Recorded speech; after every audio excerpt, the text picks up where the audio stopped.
Всем привет! В этом видео я хочу порекомендовать книгу турецкого писателя Нихаля Ациза. На казахский язык книга была переведена как «Көк бөрілер».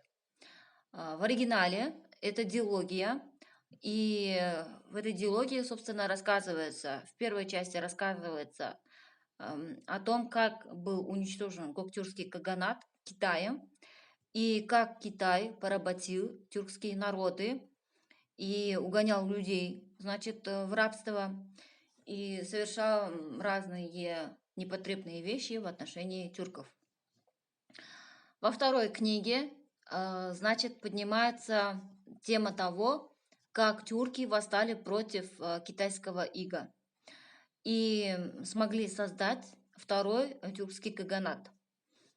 Эти книги очень популярны в Турции, особенно среди национал-патриотов, националистов, тюркистов, пантюркистов и других около или очень националистических групп.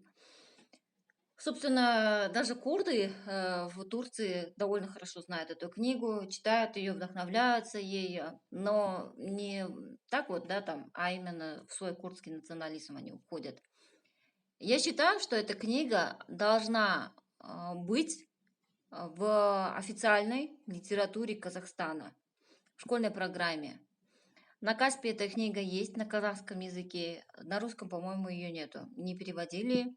И может быть и хорошо, что ее не переводили на русский язык. Книга очень националистичная. Она того стоит, она стоит того, чтобы ее прочитать. Либо на турецком языке, если вы владеете турецким языком, либо на казахском языке, если вы владеете казахским языком. Очень сильно поднимает националистический дух и заставляют вас гордиться тем, кто вы есть. Тем, что вы потомок тюрков. Аман болыңыздар.